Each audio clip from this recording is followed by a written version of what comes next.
אז אני אדבר באנגלית, English, right? Good. Good morning. It's lovely having you here, and I want to tell you a little bit about this place. Nalagat in Hebrew means to touch. We don't touch the screens, we touch people. The story of Nalagat actually is the story of a coincidence. I never met a deaf person, never met a blind person in my life. My background is theater. The only deaf person I know is my husband, and this is a different kind of deafness, and there's no cure for this deafness. My background is theater. I was asked, would you please give a workshop for a group of deaf-blind people for 2 months. Nobody expects anything, nobody wants anything, just 2 months. And I said yes, not knowing why I said yes. Maybe I said yes because I asked him, when do you want this to begin? And they said to me, after the holidays. I don't know how familiar you are with Israel. After the holidays, Achrei Chagim is something that never comes. If there's something you don't want to do, you say after the holidays. And surprisingly enough, there was after the holidays. I started to work with a group of deaf-blind people. They're deaf and blind in the same body. Most of the deaf-blind people today have Usher syndrome, which means that the person is born deaf or hard of hearing, and from about the age of 12, they lose their eyesight until complete blindness, which means they grow up in the community of the deaf, they know how to sign, but once they get blind, they still can sign, but cannot see what the other person is signing. It becomes touch sign language.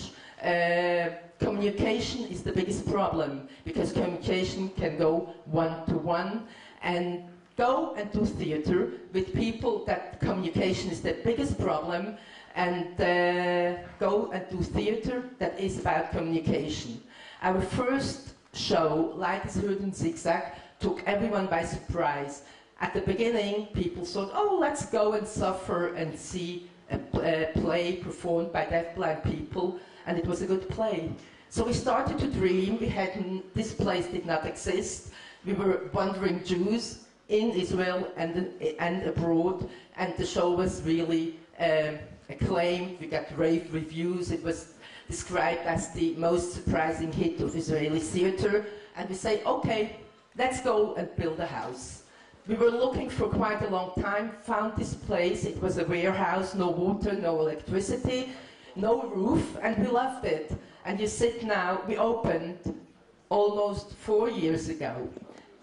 With our new show, Not by Bread Alone.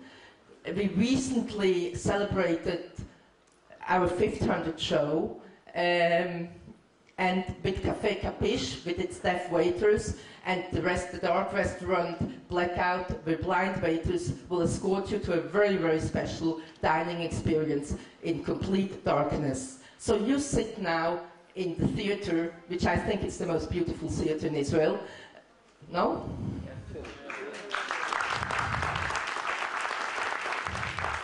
I don't know how many theaters you saw in Israel. How many did you see? A couple. But this is the nicest one, right? And a lot of people I met now recently said to me, do you know, when you opened this center, we thought this is a gimmick, this is a crazy dream, this is going to last for 4 months, 5 months. And no, and it's true, it's much harder to keep the routine of a center than to build up a center. It's like, you know, I always was very jealous that I was not here to build the state of Israel. I really felt I missed this time.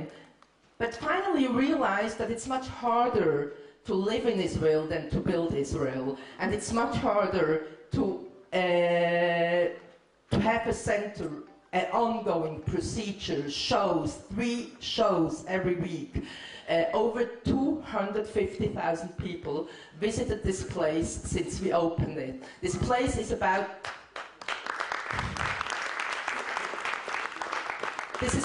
This place is about I think it's a revolution.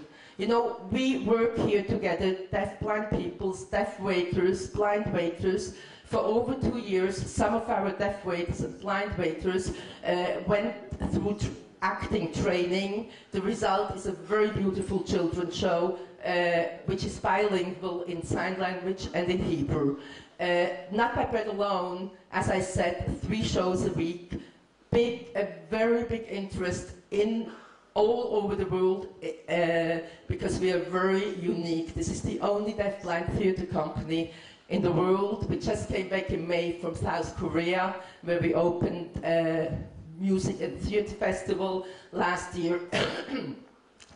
Last year we were in London as guests, the main guest of the Lift Festival, and we're planning to go to New York next June for 5 weeks and bringing there the whole concept of the center. Blackout, capiche, theater, children's show.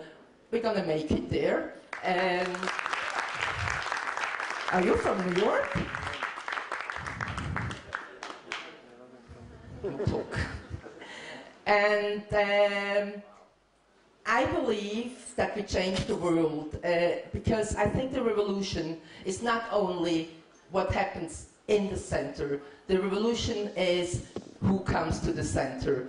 And people, as I said at the beginning, came and even asked me if the ticket for the show is tax deductible, because they were thinking it's just a good deed they're doing. But no, they get the gift of art, the gift of humanity. And I think that everyone that comes in here goes out a little bit different. Anyone who sits here will see that, yes, every human being has the right to get the duty to give to society.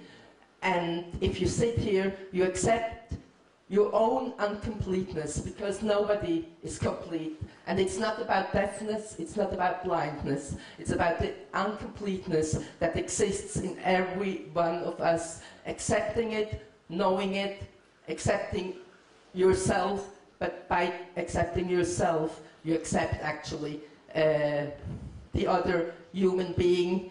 And it's like a stone in the water. It makes a bigger circle, a bigger circle. We work today at the center, Jews, Muslims, Samaritans, and Christians, knowing that we can, deserve, and need to change the reality for all of us. Thank you very much.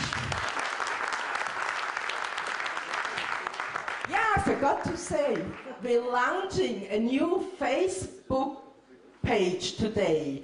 So if you now write Na Lagaat in 2 words, Na Lagaat, you'll be the first one to enter this new Facebook, and you're all connected. Na Lagaat, and then you have to say like. Thank you. And I want to invite, of course, 3 of our